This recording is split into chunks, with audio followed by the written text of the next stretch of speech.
रहेगी संगत। यदि सब्जी वाले की है तो फिर संगत संगत है। जितनी अच्छी संगत करेंगे आप उतनी अच्छी कीमत होगी आपकी, वैल्यू। इसलिए बहुत मायने रखती है जिंदगानी में संगति। संगत से गुण आते हैं, संगत से गुण जाएं, लोहा जड़ा जहाज में पानी में उतराए। मंदिर में जाके खड़े हो जाओगे, लोग कहेंगे भक्त है। शराब की दुकान में खड़े हो जाओ, मत पियो शराब, केवल खड़े हो जाओ, देखने वाला कहेगा बहुत बड़ा शराबी है। संगत ही तो है। तुम शराब की दुकान में खड़े, मत पियो शराब, तुम नहीं पीते हो, अच्छा है, लेकिन खड़े कहां हो? शराब की दुकान में। देखने वाला कहेगा शराबी है। और मंदिर में खड़ा है, तुम भक्त नहीं हो, तो भी देखने वाला कहेगा बहुत देर से खड़ा। भले तुम किसी की चैन चुराने के चक्कर में खड़े हो, भले तुम किसी का बटुआ चुराने के चक्कर में खड़े हो, पर मंदिर में खड़े हो तो देखने वाला कहेगा बहुत देर से खड़ा, जरूर भक्त होगा।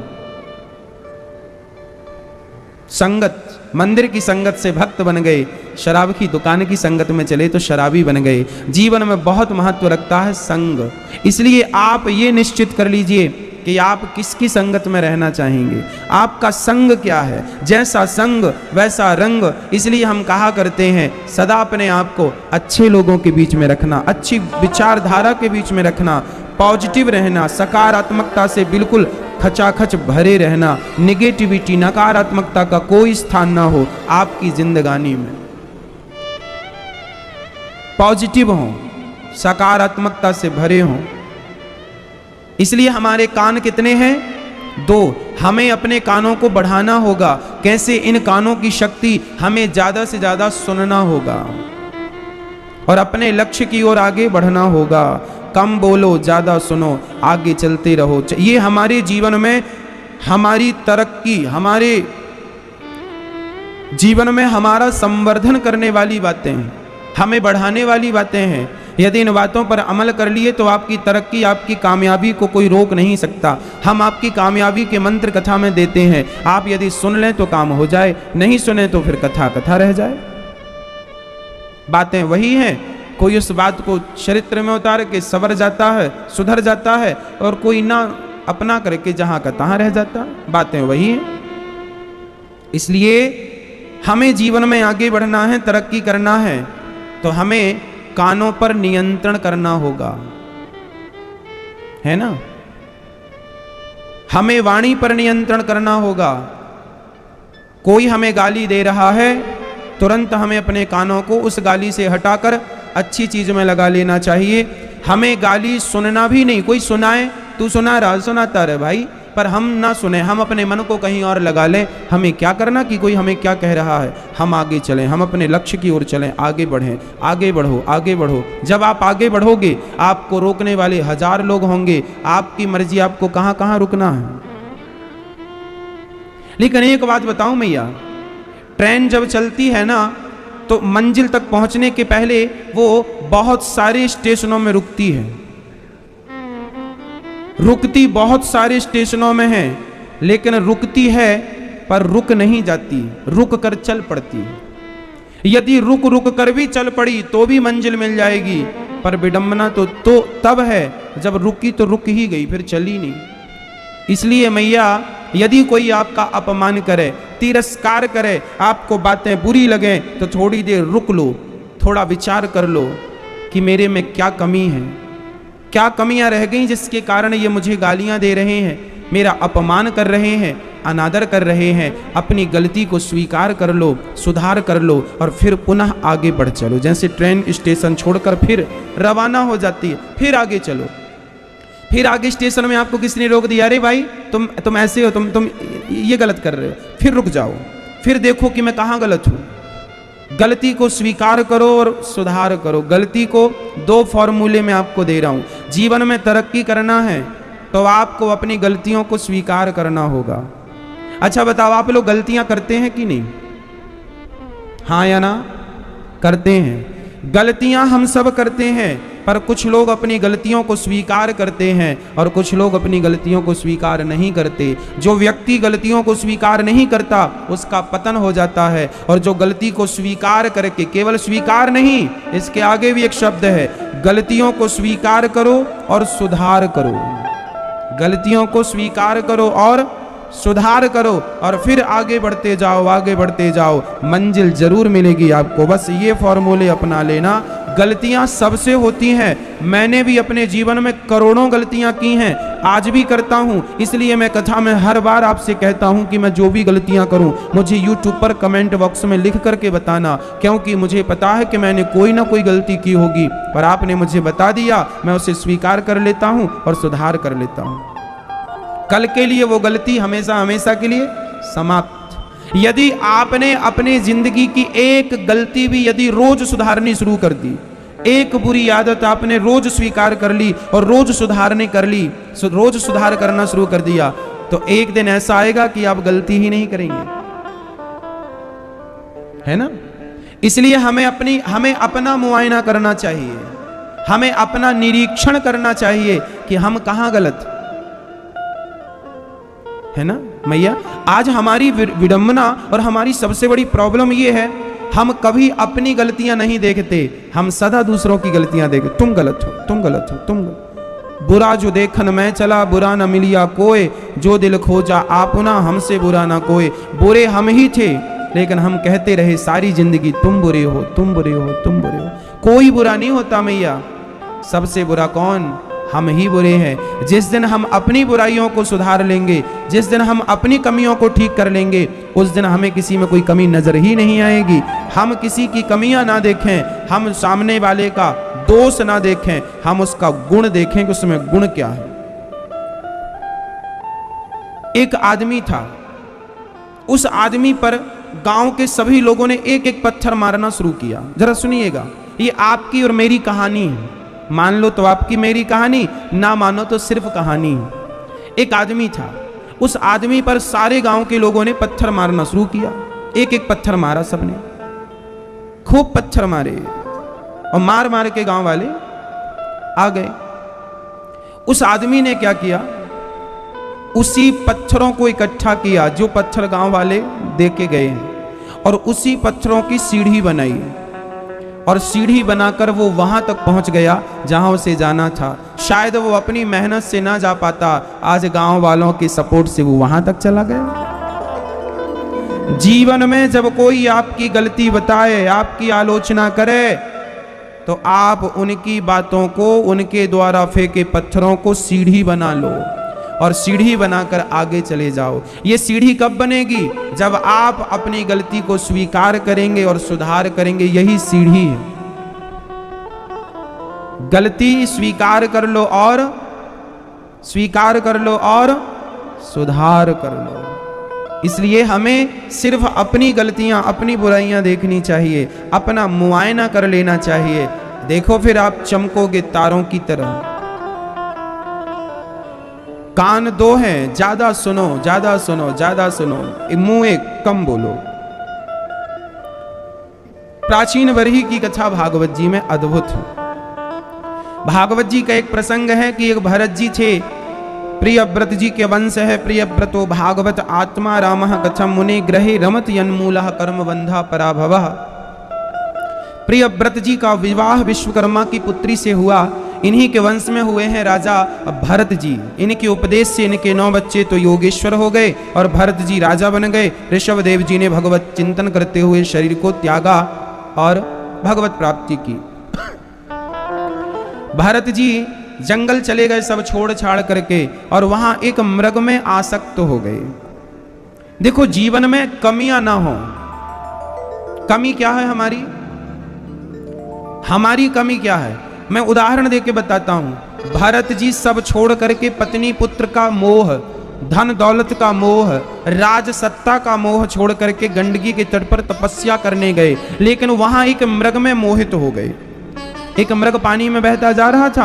भरत जी को लगा बचा लूं, बचा लेना अच्छा था, पर बचा कर ले आए और उस मृग में इतने आसक्त हो गए कि मृग का चिंतन करते सोए, मृग का चिंतन करते जागे, दिन रात मेरा मृग, मेरा मृग, मेरा मृग। और अंत में जब मृग मरा तो भरत जी भी मृग का चिंतन करते करते मर गए। यमराज ने कहा तुम मृग का चिंतन करते आए हो, मृग बन करके जाना पड़ेगा। एक भक्त का पतन हो गया। कैसे हुआ? इस कथा का सार क्या है?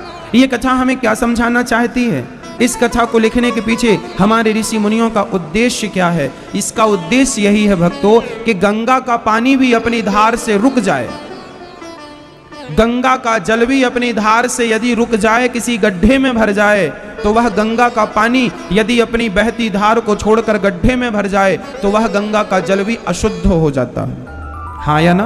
आप गंगा जी जाएंगे, गर्मियों में आप देखते हैं गंगा जी का पानी गड्ढों में भरा रहता। गंगा नदी में ही बहुत सारे गड्ढे होते हैं, धार अलग बह रही है, कुछ पानी गड्ढों में भरा। तो आप गंगा जी जाएंगे तो बहते हुए पानी में नहाएंगे कि गड्ढे के पानी में? बहता हुआ पानी शुद्ध है, जबकि ठहरा हुआ पानी अशुद्ध है। जो ठहर गया वह अशुद्ध हो गया। यही तो फंडा है, यही तो सिद्धांत है। जो पानी धार से जुड़ा है, जो चल रहा है, वह पानी शुद्ध होता है जो चल रहा है, और जो पानी रुक गया एक गड्ढे में वह अशुद्ध हो गया। बस मेरी माँ, जो व्यक्ति सदा भगवान की ओर चलता रहा, भगवान की ओर बहता रहा, वह मनुष्य शुद्ध है। पर जो व्यक्ति अपने मोह ममता के गड्ढे में, मोह ममता के जाल में बंध गया और उलझ गया, वह अशुद्ध हो जाता है। भरत जैसे संत भी अशुद्ध हो गए। क्यों? क्योंकि एक मृग से प्रेम कर लिया, वो भी एक मोह ममता के गड्ढे में, जाल में फंस गए। और आपसे मेरी प्रार्थना है कि ये जाल, ये गड्ढा आपके जीवन में भी है। आप भी तो उलझे और फंसे पड़े हैं। इस उम्र में भी मेरा नाती, मेरा पोता, मेरा बेटा, अब हम कहते हैं इन सबसे मन को हटा लो और मन को पूर्ण रूप से भगवान के श्री चरणों में लगा लो। इसी से हम सभी की भलाई है, इसी से हम सबका कल्याण होगा। प्रिय भक्तों, अपना सब कुछ संवारना चाहते हो तो इन बातों पर अमल करना सीख लो। संसार में रहना बुरा नहीं है, हम ये नहीं कहते कि संसार में मत रहो। रहो, पत्नी के बीच में रहो, पुत्र के बीच में रहो, व्यापार के बीच में, सब करते हुए पर मन सदा भगवान के चरणों से जुड़ा रहे। मैं संसार में रहता हुआ भी संसार से अलग हूं। फॉर एग्जाम्पल, उदाहरण से समझते हैं। एक नारियल होता है कच्चा नारियल, एक नारियल होता है पका हुआ नारियल। दोनों में अंतर क्या है? कच्चा नारियल जो होता है, नारियल का जो गोला होता है, नारियल की जो खोपड़ी होती है, उस खोपड़ी से कच्चा नारियल चिपका हुआ होता है। आप कच्चा नारियल तोड़ेंगे तो खोपड़ी भी टूटती है और नारियल का गोला भी टूट जाता है। ये कच्चे नारियल का स्वभाव है। हमने नारियल को नहीं तोड़ा, हमने नारियल की खोपड़ी को तोड़ा, पर चूंकि नारियल कच्चा चिपका था, अब चिपका था तो वो भी टूट गया, उसको थोड़ी हमने तोड़ा। लेकिन पका हुआ नारियल को आप तोड़ेंगे तो उसकी खोपड़ी तो टूटेगी, पर अंदर का गोला ज्यों का त्यों साबुत निकलेगा, वो टूटेगा नहीं। क्यों नहीं टूटेगा? क्योंकि वो पक चुका है। बस जो व्यक्ति, जो आदमी, जो स्त्री, जो पुरुष कच्चे हैं, आप लोग भी कच्चे हैं या पके हैं, आप अपना ही मुआयना निरीक्षण कर लीजिए। आप जब अपनी जिंदगानी में कोई विपत्ति देखते हैं, कोई दुख देखते हैं, कोई तकलीफ देखते हैं, आपके जीवन में थोड़ा सा संकट आ जाता है, थोड़ा सा नुकसान हो जाता है, आर्थिक तंगी आ जाती है, जब आपका काम रुक जाता है, व्यापार रुक जाता है, पैसे कम आने लगते हैं, तो आप क्या करते हैं? आप टूट जाते हैं। मेरा व्यापार नष्ट हो गया, अब तो मैं भी नष्ट हो जाऊं। कई लोग तो इतने डिप्रेशन में आ जाते हैं, आत्महत्या करने की सोचने लगते हैं। व्यापार में जरा नुकसान हो जाए तो आदमी आत्महत्या की सोचने लगता। ये कौन लोग हैं? ये कच्चे लोग हैं। इनका व्यापार टूटा तो ये अपने आप को भी तोड़ने लगे। मतलब ये खोपड़ी टूटी तो गोला भी टूट गया।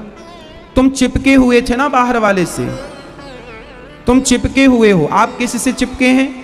आप अपने परिवार से चिपके हैं, आप अपने पैसों से चिपके हैं। जरा सा नुकसान हुआ आप परेशान हो जाते हैं। आपके परिवार में जरा कोई अनहोनी हो जाए, किसी के साथ कोई चला जाए छोड़कर, आप छाती पीट पीट के रोते हैं, अब तो मैं मर गई, अब तो मैं मर गया।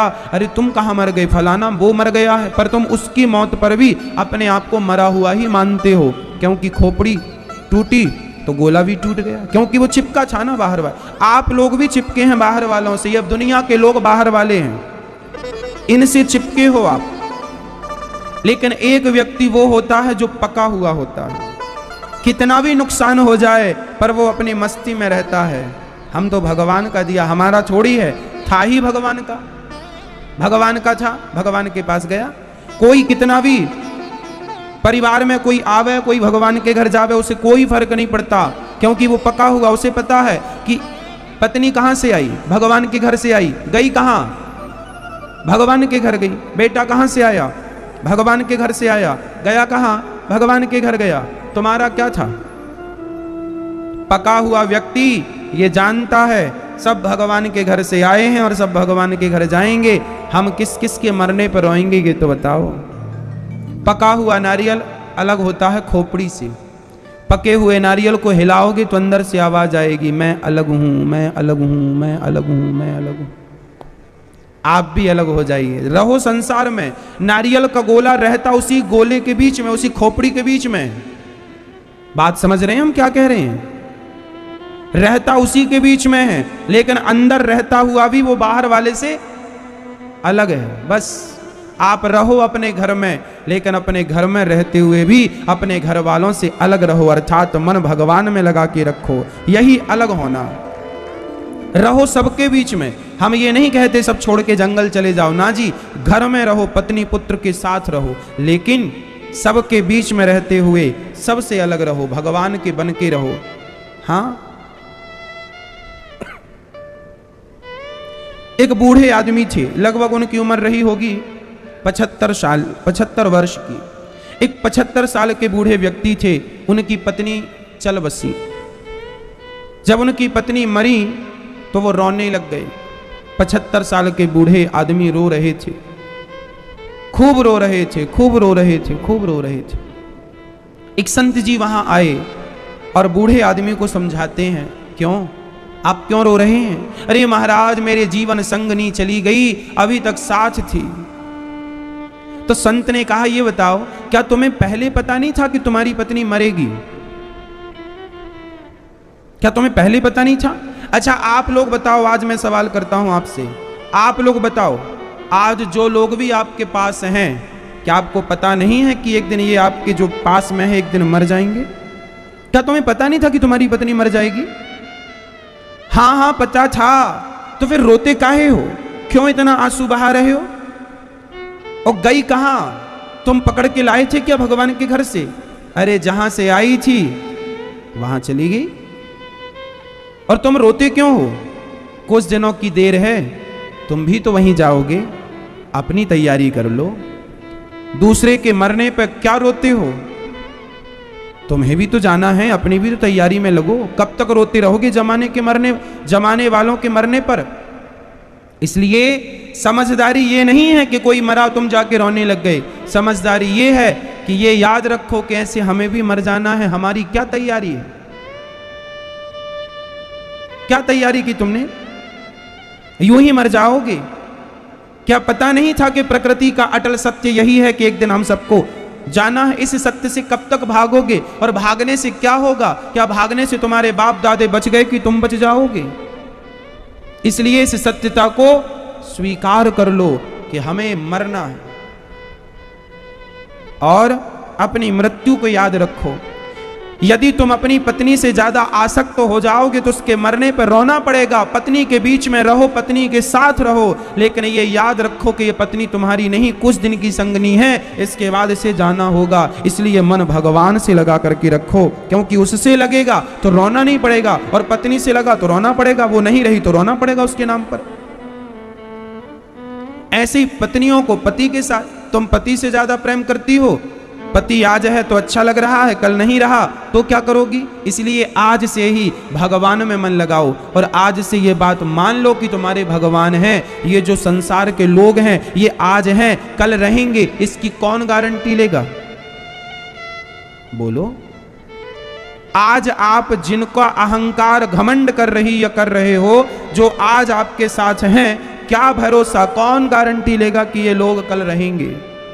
लेकिन लोग कल रहे ना रहे, भगवान कल रहेंगे, इसलिए उनमें मन लगाओ। व्यवहार संसार का बराबर करना, हम ये नहीं कहते भी आप व्यवहार रोक दो, व्यवहार खूब करो संसार के प्रति, पर अपने आप को भगवान से जोड़ करके रखो। वही हमारे हैं, इस बात को याद रखना। भरत जी जैसे ज्ञानी एक मृग से आसक्त क्या हुए, उनकी अधोगति होगी, खुद मृग बन के आए। अंतयामति सागति, जिसकी जैसी मति उसकी वैसी गति। इसलिए भारत जैसे ज्ञानी यदि विचलित हो सकते हैं तो हम जैसे तुच्छ प्राणी तो तुच्छ ही हैं। हम जैसे तुच्छ प्राणी तो बिल्कुल तुच्छ हैं। भारत जैसे ज्ञानियों की ये दुर्गति होगी कि मृग बनना पड़ा। राम जी अब हम समझ जाएं और हम ये गलतियां बिल्कुल ना करें। भरत जी तीसरा जन्म उनका वो मृग बनकर आए, फिर तीसरा जन्म ब्राह्मण के घर हुआ और अब की बार उन्होंने राजा रघुगण को उपदेश दिया। कौन हो तुम, कौन है हम, हमारा जन्म इस शरीर से क्यों हुआ है? अच्छा आप बताओ मैया, आपको भगवान ने मनुष्य ही क्यों बनाया है? क्या आपके पास इसका उत्तर है? आपको भगवान चींटी भी तो बना सकते थे, हाथी भी तो बना सकते थे, गधा भी तो बना सकते थे, कुत्ता और बिल्ली भी तो बना सकते थे, चिड़िया भी बना सकते थे, पक्षी भी बना सकते थे, पर आपको भगवान ने मनुष्य ही क्यों बनाया? कभी विचार किया है? नहीं, हम बताते हैं। एक्चुअली आप लोगों ने बहुत पुण्य किया है मैया।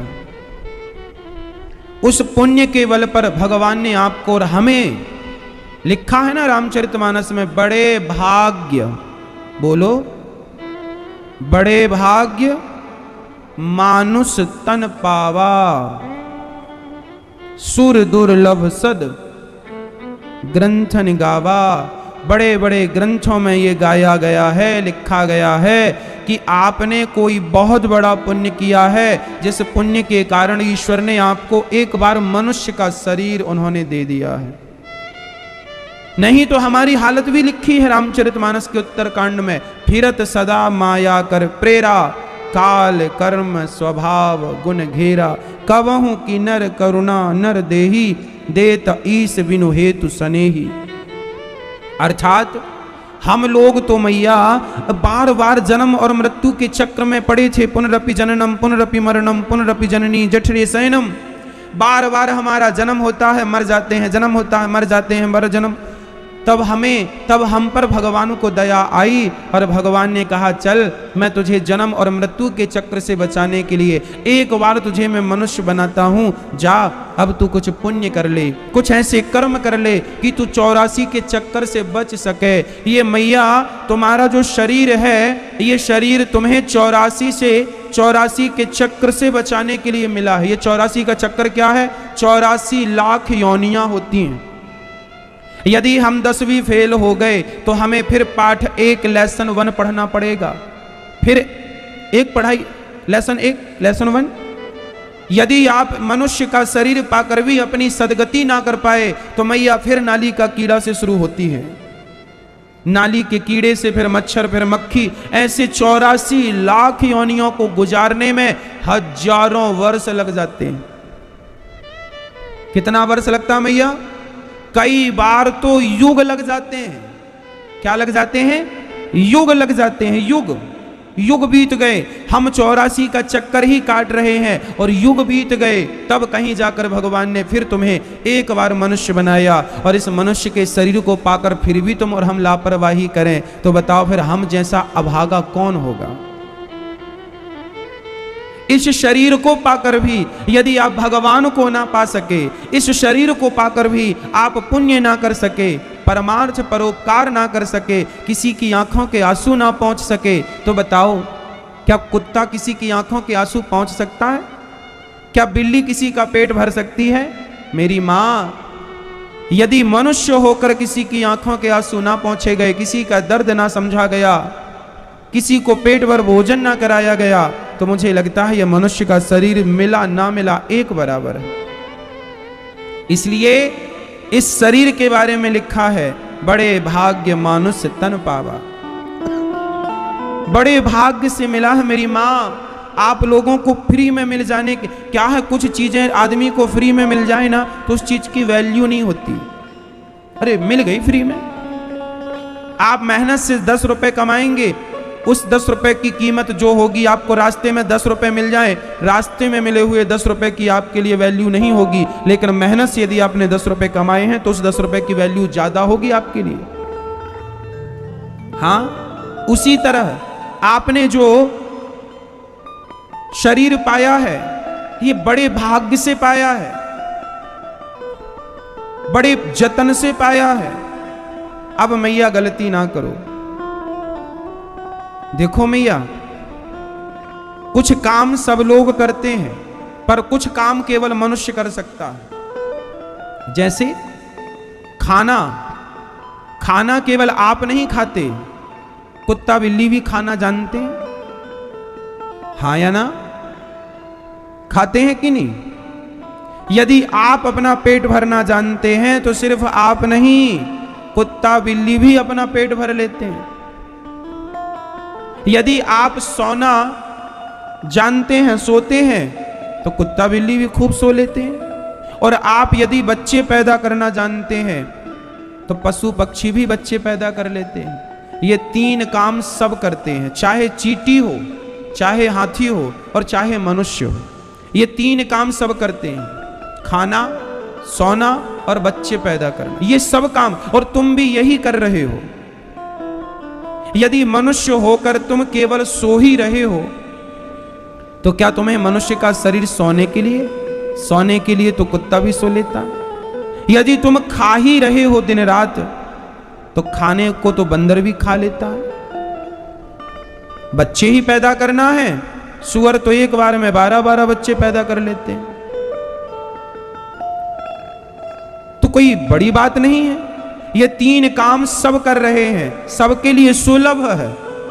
लेकिन फिर भगवान ने हमें मनुष्य क्यों, यदि 3 काम ही करने थे तो हम ये 3 काम तो किसी भी योनि में कर सकते थे, किसी भी शरीर से कर सकते थे। लेकिन इस शरीर को भगवान ने इसलिए दिया है कि इस शरीर से केवल भगवान को पाया जा सकता है, उस ईश्वर को पाया जा सकता है, उसकी आराधना, उसकी उपासना इस शरीर से की जा सकती है। जबकि कुत्ता बिल्ली के शरीर से भगवान की उपासना नहीं की जा सकती।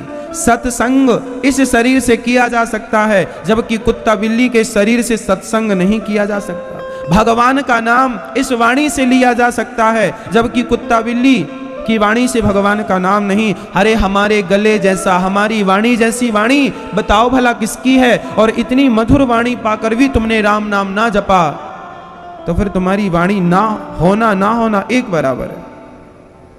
इसलिए कहता हूं मेरी मां, अपनी इन कानों से तुमने भगवान की कथा ना सुनी तो क्या सुना? इन आंखों से बिहारी जी का दर्शन ना किया तो क्या किया? इन पांवों से चलकर वृंदावन ना आए तो कहां गए? इन हाथों से दान पुण्य नहीं किया तो क्या किया? क्या किया? फिर हाथ तो बंदर के पास भी होते हैं, हाँ या ना?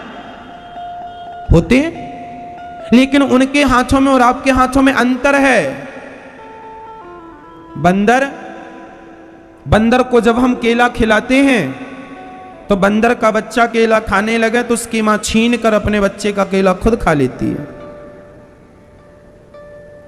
बंदरिया का बच्चा यदि केला खा रहा है और बंदरिया ने देख लिया तो वो केला खुद खा लेती है उससे लेकर। उसके अंदर परोपकार की भावना नहीं है कि मेरा बेटा है भूखा है वो खा लेना, वो जानवर है, उनके अंदर इतनी बुद्धि नहीं है। वो ये नहीं जानते कि ये मेरा बेटा बच्चा है तो ये भूखा है। वो गले से लगाए रहेगी अपने बच्चे को, इतना जानती है मेरा है, गले से चिपकाए रहेगी, पर खाएगा तो कुछ खाने नहीं देती है, छीन के खुद खा लेती है। ये बंदरिया का स्वभाव होता है, हम रोज देखते हैं। अर्थ क्या हुआ मैया? हाथ तो बंदर के पास भी होते हैं, लेकिन उनके हाथ कभी परोपकार के लिए बढ़ते नहीं हैं। यदि मनुष्य का हाथ पाकर भी तुमने इन हाथों को परोपकार के लिए नहीं बढ़ाया तो फिर बताओ कि इन हाथों का, इन हाथों में और बंदर के हाथों फिर क्या अंतर है? क्या अंतर है? इसलिए आपका शरीर जो है वह भगवान को पाने के लिए ईश्वर ने दिया है, ना कि संसार में रमने के लिए। ये संसार हमारा तुम्हारा नहीं है मैया। संसार में ज्यादा मोह ना कर लेना, संसार में ज्यादा मन ना लगा लेना। ये जरूर याद रखना कि यहां से आगे भी हमें यात्रा पर जाना है। ये तो अभी स्टार्ट हुई है हमारी यात्रा, अभी तो बहुत लंबा, एक पड़ाव पूरा करके दूसरे पड़ाव पर जाना है। कुछ यात्रा हम इस शरीर के साथ करेंगे और कुछ यात्रा हम इस शरीर को यहां छोड़कर आगे अकेले करेंगे। वो दूसरा पड़ाव होता है जीवन का। लेकिन आजकल का आदमी जानता ही नहीं, उसको लगता है एक ही पड़ाव है, शरीर हमारा है, खूब मस्त भोग लो संसार के भोग। उसे लगता है बस यही सुख है, यही चैन है, यही जीवन है, इससे भी आगे कुछ है। कभी सोचा, कभी देखा, नहीं देखा, नहीं सोचा, तो आज सोच लो। एक बार अपने आप से सवाल कर लेना कि ईश्वर ने तुम्हें मनुष्य क्यों बनाया? सिर्फ इसलिए कि तुम निंदा करती रहो या करते रहो, चुगली करते रहो? क्या होगा इन बातों से? मत किया करो किसी की निंदा, किसी की चुगली, किसी का अपमान। किसी का सम्मान करना है कर लो, अपमान क्या करना किसी का? हाँ, पता नहीं लोग कब समझेंगे, कब सीखेंगे। थोड़े दिन के मेहमान हो, ये हमारी जिंदगी, हम सब मेहमान हैं मैया। आज हैं कल रहेंगे इसकी गारंटी नहीं, लेकिन फिर भी लोग झगड़ा करते हैं। कल रहेंगे कि नहीं इसकी गारंटी नहीं है, पर झगड़ा करेंगे जरूर। क्यों पाप की गठरी बांध रहे हो? ये सब तुम्हें ही भोगना है, पड़ोसी नहीं आएंगे भोगने के लिए। भारत जी के उपदेश से राजा रघुगण का अज्ञान मिटा और उनकी सदगति हुई। सुखदेव भगवान 28 प्रकार के नरकों का वर्णन करते हैं। नरक कितने होते हैं? 28 प्रकार। जो जैसा करता है उसे वैसे नरक में डाल दिया जाता है। यदि एक सज्जन ने कहा महाराज जी तो क्या हम सबको नरक जाना पड़ेगा? हाँ बिल्कुल। अच्छा कोई उपाय है बचने का? एक उपाय है। क्या उपाय है? बोले भगवान के नाम का आश्रय। इस कलियुग में यदि हमें कोई भगवान पाप से बचा सकता है, कोई, केवल भगवान का नाम। कोई बचा? हाँ।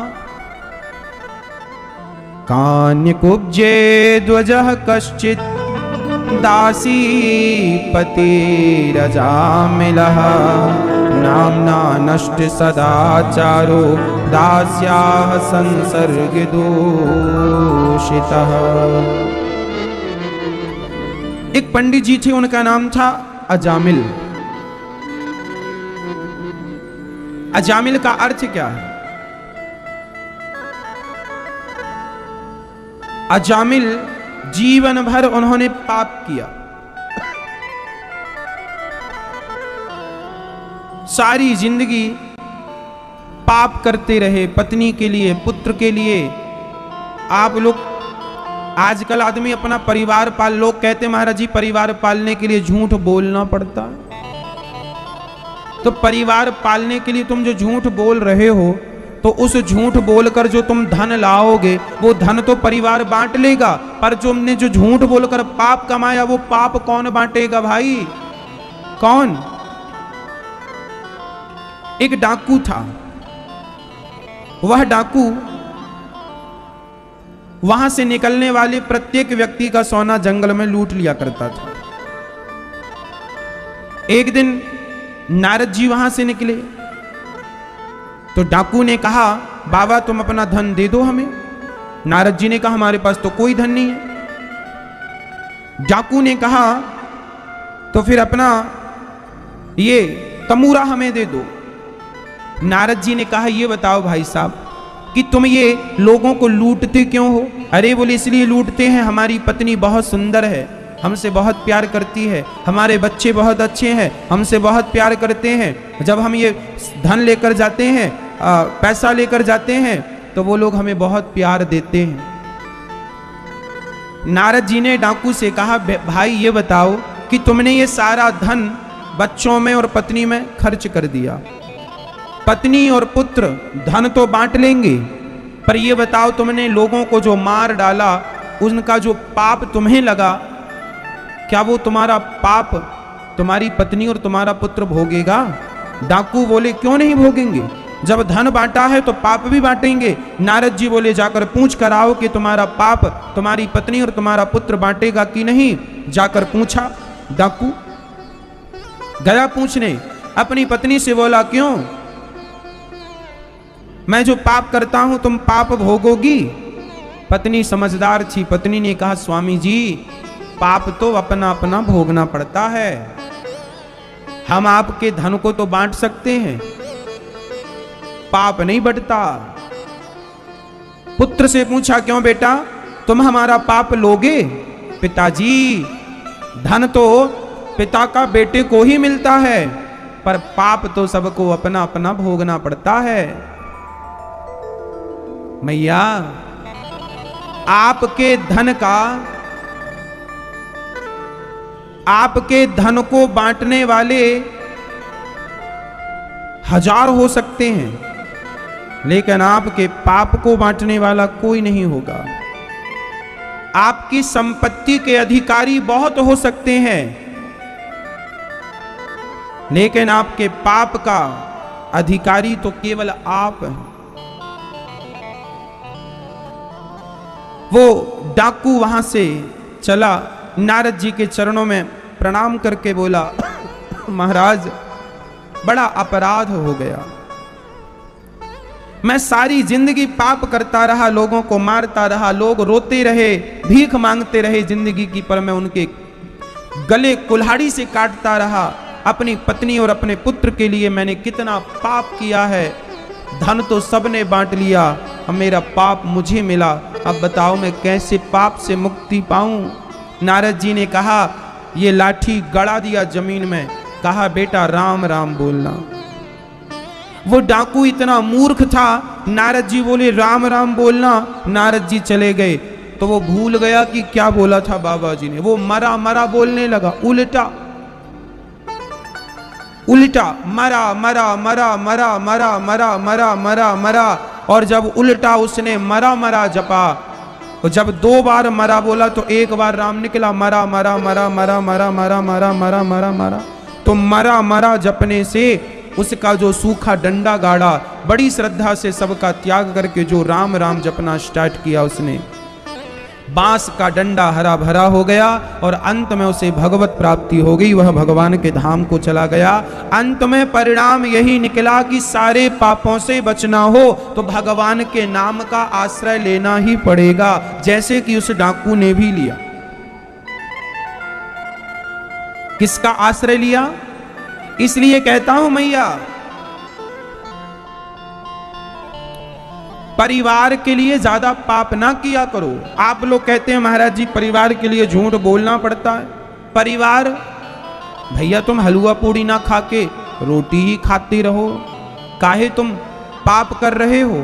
कौन भोगेगा? ये पाप की गठरी जब तुम्हारे सिर पे आएगी तुम्हारी गर्दन टूट जाएगी, इतना वजनदार होता है पाप।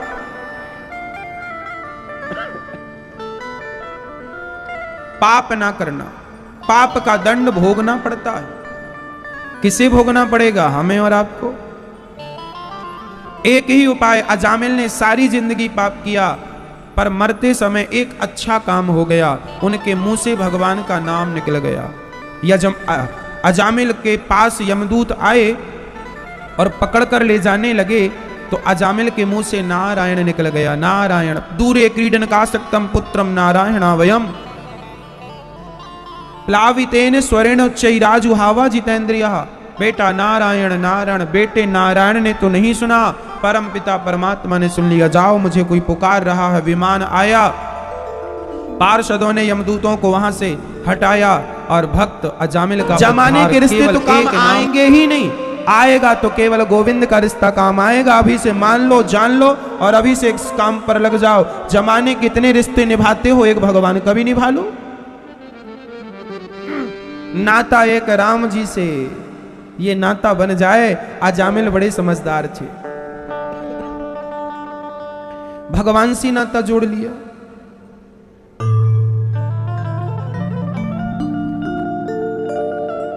एक बार इंद्र ने अपने, अजामिल का उद्धार हुआ, एक बार इंद्र ने अपने गुरुजी का अपमान कर दिया। गुरुजी नाराज हो गए। तब वृत्तासुर विश्वरूप को गुरु बनाया। विश्वरूप की हत्या इंद्र ने कर दी क्योंकि राक्षसों को उन्होंने आहुति दे दी। विश्वरूप के पिता त्वष्टा ऋषि ने वृत्तासुर को प्रकट किया और वृत्तासुर इंद्र से लड़ने गए। दधीची ऋषि की हड्डियों का वज्र बनाया। इतना बढ़िया वज्र बनाया कि जब वृत्तासुर सामने आए तो वृत्तासुर ने जब हड्डी से बने वज्र को देखा तो वृत्तासुर राक्षस होकर भी उस हड्डी पर उन्होंने नारायण का दर्शन किया। राजा परीक्षित ने कहा, हड्डी पर नारायण का दर्शन? बोले, वो दधीची ऋषि की हड्डियां थी और दधीची ऋषि सदा नारायण कवच का पाठ करते थे और नारायण कवच का पाठ करते करते वह नारायण उनकी हड्डियों में समा गए और उनकी हड्डियों का भी जो दर्शन करता तो उनकी हड्डियों में भी नारायण का ही दर्शन होता था। सच कहता हूं, भक्त में भगवान का ही दर्शन करना चाहिए। भक्त में किसका दर्शन करना चाहिए? भगवान का। भक्त ही भगवान का भजन करता करता करता करता वह भगवान का चिंतन करता खुद भगवान हो जाता। इसलिए भक्त में सदा भगवान का दर्शन करो। भक्ति भक्त भगवंत गुरु चतुर नाम वपु एक, इनके पद वंदन किए नासत विघ्न अनेक। चाहे भगवान को पुकार लो चाहे भक्त को पुकार लो, एक ही बात है। चार होते हुए एक है। कौन कौन? भक्ति, भक्त, भगवंत और गुरु, ये चार चार होते हुए भी एक है, एक ही तत्व है। इसलिए जब दधीची ऋषि की हड्डियों का, अच्छा दधीची ऋषि कौन? दधीची ऋषि भगवान का भजन करते। एक दिन इंद्र गए, इंद्र ने कहा दधीची ऋषि से कहा अपनी हड्डियां दे दो। अब बताओ, आपसे कोई आपकी हड्डियां मांगे, आप दोगे? उसी की हड्डी पसली तोड़ दोगे? हड्डी मांगता, ले उसकी तोड़ के उसकी पकड़ा दोगे, ये रख लो जा। लेकिन हमारे भारत में ऐसे ऐसे दानी हुए हैं जिन्होंने अपनी हड्डियों का भी दान किया है। अर्थ क्या है? परोपकार के लिए मैया, परोपकार के लिए यदि शरीर का भी दान करना पड़े तो शरीर का दान कर देना चाहिए, परोपकार के लिए। ये भारत देश महान क्यों है? क्योंकि यहां परोपकार है। सारी दुनिया कितना भी धन कमा ले, कितना भी नाम कमा ले मैया, पर शांति जितनी भारत की भूमि में है इतनी कहीं नहीं है। यदि आप लोग शांति आपके जीवन में नहीं है तो इसका कारण यही है कि आपके जीवन में संतोष नहीं है। इसलिए थोड़ा संतोष रखा करो। हम लोग खुश रहने वाले लोग हैं, जहां रहते हैं, जैसे रहते हैं, जिस हाल में रहते हैं, खुश रहते हैं। हम तो हड्डियों का भी दान करने वाले ऋषि मुनियों की संतान है। दधीची ऋषि ने हड्डी दान कर दी। मोर ध्वज ने अपने बेटे को दान कर दिया था आरे से चीर कर। हाँ या ना? कथा हमने कई बार सुनाई है आपको। राजा हरिश्चंद्र ने अपनी पत्नी और अपने बेटा को दान कर दिया, रोहित को बेच दिया बाजार में धर्म के लिए, सत्य के लिए। पत्नी और पुत्र को भी बाजार में, अरे पत्नी पुत्र क्या कहे, मजबूरी थी तो हरिश्चंद्र ने अपने आप को भी बेचा है। किसके लिए? अपने आप को बेच दिया बंदे ने, पर अपना धर्म, अपना सत्य नहीं छोड़ा। ये परिभाषाएं हैं सत्य की और धर्म की। इतना भी कठिन, इतना भी सरल नहीं है मैया धर्म। लेकिन इस धर्म की आप रक्षा करोगे तो वह आपकी रक्षा जरूर करेगा। धर्मो रक्षति रक्षिता। धर्म की रक्षा करो, धर्म आपकी रक्षा करेगा। प्रिय भक्तों, श्री हमारे भारत में ऐसे ऐसे दानी हुए हैं। राजा शिवी का नाम सुना होगा आपने। एक बार राजा शिवी की गोद में कबूतर आके गिरा तो राजा शिवी ने उसे बचाया। वो कबूतर एक बहेलिए का था। उसने कहा हमारा कबूतर दे दो, मैं इसे मारकर खाऊंगा, ऐसा बहेलिए ने कहा। राजा ने कहा ये कबूतर मेरी गोद में आया है और शरण में आए हुए की रक्षा करना मेरा धर्म है। तो बहेलिए ने कहा एक दूसरा उपाय है, कबूतर के वजन का आप मांस दे दो, मैं तो मांसाहारी हूं, मांस खाऊंगा। अच्छा तो ठीक है। वो राजा इतने धर्मात्मा थे कि वो चींटी की भी हत्या करना पाप मानते थे। उनको लगा कि कबूतर के वजन का मांस मैं किसका लाऊं, जिसका लाऊंगा उसे तो मारना पड़ेगा। तो राजा ने कहा मेरा मांस ले लो। एक तराजू बांधी, एक पलड़े पर उस पक्षी को रखा और दूसरे पलड़े पर राजा शिवी ने अपनी जंघा का मांस तलवार से काट कर रख दिया, पर पक्षी का वजन ज्यादा था। तो दूसरी जंघा का मांस काटा, फिर भी ज्यादा।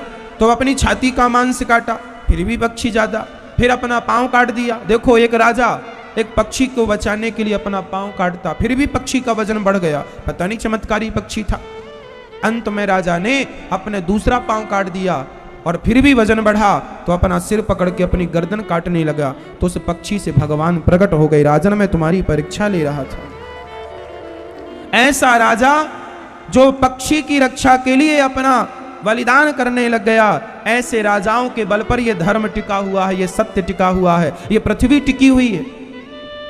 एक वो राजा थे हमारे भारत के जो पक्षी को भी नहीं मारते थे, और आज के लोग मुर्गा मुर्गी और बकरा बकरी और मछली को मार मार के खा जाते हैं। एक वो समय था और एक ये समय।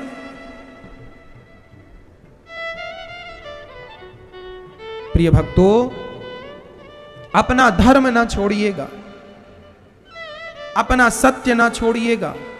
किसी भी हाल में हमें अपने धर्म का त्याग नहीं करना, अपने सत्य का त्याग नहीं करना।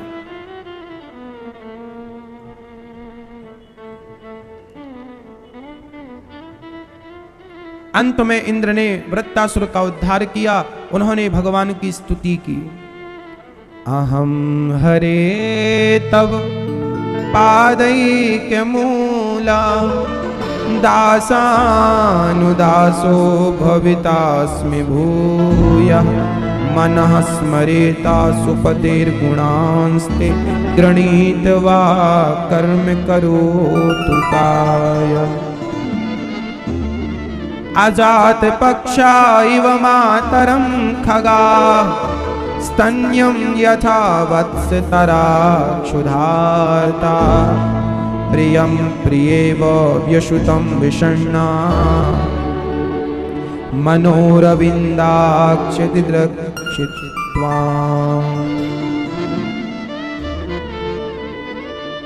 कितना बढ़िया भाव वृत्तासुर ने कहा, दास मैं प्रभु, मरते समय अजामिल ने कहा प्रभु मैं आपकी भक्ति नहीं कर सकता, कोई बात नहीं, आपके भक्तों की भक्ति कर लूं, आपके भक्तों की भक्ति कर लूं तो मेरा कल्याण, मुझे अपनी भक्ति मत देना, अपने भक्तों की भक्ति दे दो, इसी से मेरा उद्धार हो जाए।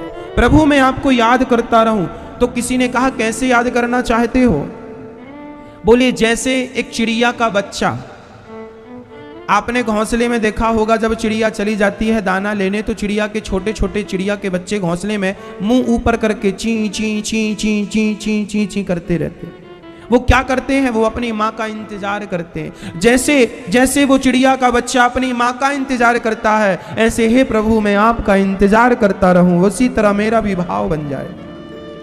फिर दूसरा, जैसे गाय जंगल जब चरने जाती है तो उसका नवजात बच्चा बछड़ा वो रमाता हुआ अपनी माँ को याद करता है। जैसे वह गाय का बछड़ा माँ माँ रमाता है और उसकी गाय को पुकारता है, उसकी माँ को पुकारता है, जैसे वो नवजात कल का बछड़ा अपनी गाय को अपनी माँ को याद करता है, उसी तरह प्रभु मैं आपको सदा याद करता रहूं। जैसे वो बछड़ा अपनी माँ को नहीं भूलता, ऐसे नाथ मैं आपको कभी भूलूं नहीं। तीसरा, जैसे एक प्रियतमा जिसका विवाह अभी हुआ है, 4 दिन हुआ विवाह हुआ, 4 दिन पति के साथ रहने पर उसका पति किसी अचानक काम से परदेश चला गया। जो पत्नी अपने पति के साथ अभी केवल 3-4 दिन ही वो साथ रही और उसका पति परदेश चला गया, तो वो पत्नी जैसे अपने पति का इंतजार करती है, जैसे वो प्रियतमा अपने प्रियतम का इंतजार करती है, जैसे वो अपने प्रियतम के वियोग में दुखी है, उसी तरह प्रभु मैं सदा आपका इंतजार करता रहूं। मुझे ऐसी भक्ति दो कि मैं सदा आपका इंतजार करता रहूं और आपके इंतजार में ही मेरे प्राण निकल जाएं। ये वरदान उद्धार हुआ इंद्र के द्वारा। इस धरती पे भगवान तब तब आए जब जब उन्हें किसी ने करुणा से पुकारा, प्यार से पुकारा। यदा देवेषु वेदेषु गौषु विप्रेषु साधुषु धर्मे मयि च विद्वेषः सवा आशु विनश्यति। इस धरती पर भगवान कब कब आए? यदा यदा ही धर्मस्य ग्लानिर्भवति भारत अभ्युत्थानम धर्मस्य तदात्मानं सृजाम्यहम्। परित्राणाय साधूनां विनाशाय च दुष्कृतां धर्म संस्थापनार्थाय संभवामि युगे युगे। जब जब हो ये धर्म की हानि बाढ़े असुर अधम अभिमानी, तब तब धरि प्रभु विविध शरीरा। इस धरती पे भगवान तब तब आए जब जब भक्तों पर अत्याचार हुआ। एक परम भक्त थे, भगवान के नाम था प्रहलाद। बच्चे ही थे, छोटे से। उन्हें उनके पिताजी सताया करते थे। वो भजन करते थे तो कहते थे ये भजन ना किया करो। बहुत बड़ी बाधा बन के पिता ही खड़े थे। अब सोचो हमारा दुश्मन पड़ोसी हो तो फिर भी चलेगा, पर खुद का बाप दुश्मन बन के बैठ जाए तो कैसे चलेगा। लेकिन प्रहलाद जी को मना करते थे कि ये भजन ना किया कर, विष्णु भगवान को ना भजा कर, नारायण नारायण ना जपा कर। पर प्रहलाद जी समझाते हैं, देखो आज दुनिया कैसी हो गई है। आज कुछ लोग हिरण्यकशिपु जैसे हैं और आज कुछ लोग प्रहलाद जैसे। प्रहलाद जैसा कौन? जिन्हें आज भी विश्वास है कि हमारे रक्षक भगवान हैं, बस वो लोग प्रहलाद हैं। और जो भगवान पर विश्वास नहीं कर रहे वह हिरण्यकशिपु जैसे हैं। आज भी प्रहलाद और हिरण्यकशिपु की बातें आज भी देखने को समाज में मिल जाएंगी। हिरण्यकशिपु कहता है कि क्या होगा तेरे भगवान का भजन करने से? प्रहलाद जी कहते हैं, पिताजी जिनके बल पर आप गरज रहे हैं, बोल रहे हैं, ये बल उन्हीं का है, इसलिए ऐसा ना कहो। ये भगवान ही हैं सब कुछ करने वाले, करने कराने वाले। उन्हें छोड़ के कहां जाएंगे? बात नहीं समझ में आई। अच्छा, हिरण्यकश्यपु बहुत अहंकारी व्यक्ति था। इन्होंने एक बार ब्रह्मा जी को प्रसन्न किया था, वरदान मांगा, ना दिन के मरूं, ना रात को, ना आदमी से, ब्रह्मा के बना किसी भी व्यक्ति से ना मरूं, 12 महीने में किसी महीने ना मरूं, अस्त्र से ना शस्त्र से, कुछ ना जड़ से मरूं, ना चेतन से मरूं। अच्छा, बहुत चतुराई से मांगा। पर आदमी मैया कितना भी चतुर हो, पर मौत से बच नहीं पाएगा। मौत से बच नहीं पाएगा। एक बार देखो मौत आती है। एक बार क्या हुआ, सभी पक्षियों की मीटिंग हुई तो वहां पर गरुण जी भी आए, पक्षियों के राजा गरुण। तो वहां आए गरुण जी भी और यमराज। तो एक डाल पर एक छोटी सी चिड़िया बैठी थी। वो चिड़िया वहां बैठी थी, वो भी उस मीटिंग सभा में आई। तो वो चिड़िया को देखकर यमराज जी ने पलटकर चिड़िया को देखा और हंसने लगे।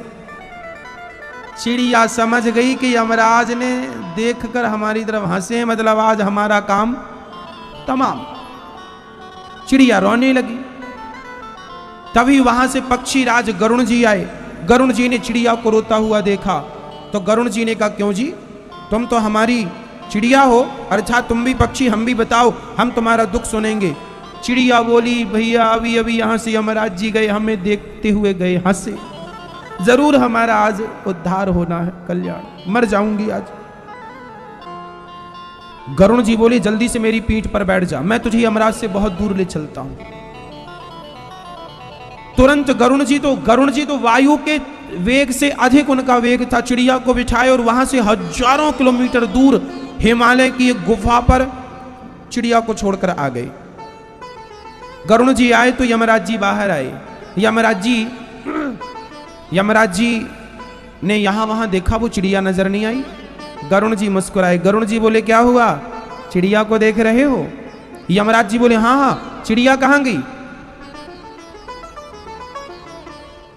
गरुण जी ने कहा, पहले ये बताओ कि आप चिड़िया को देखकर हंसे क्यों थे?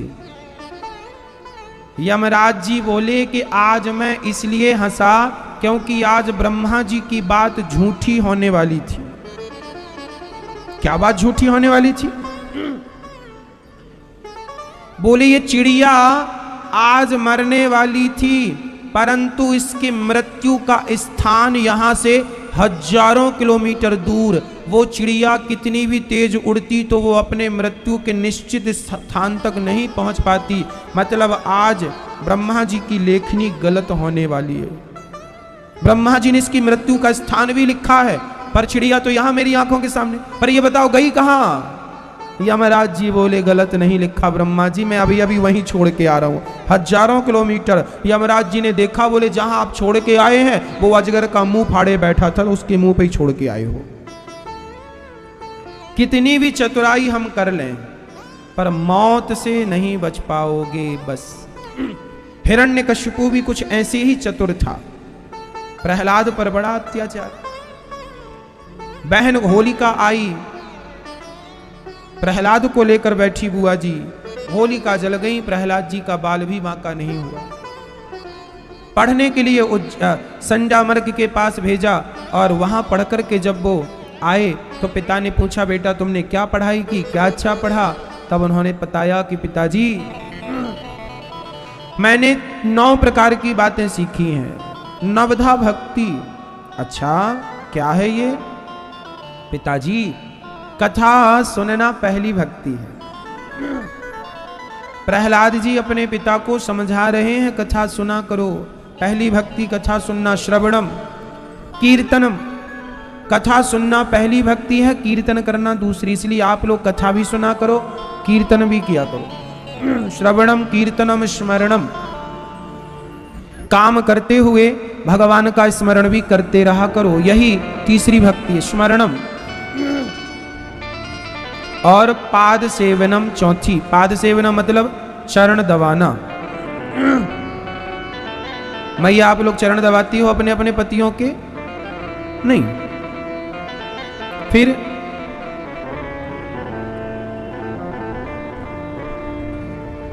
चलो सासू मां के चरण दबा लिया करो। सास के चरण दबाती हो मैया? रोज नियम बनाओ कि 10 मिनट 5 मिनट सास के पास बैठोगी और चरण दबाओगी, 5 मिनट 10 मिनट पति के पास बैठोगी, चरण दबाओगी।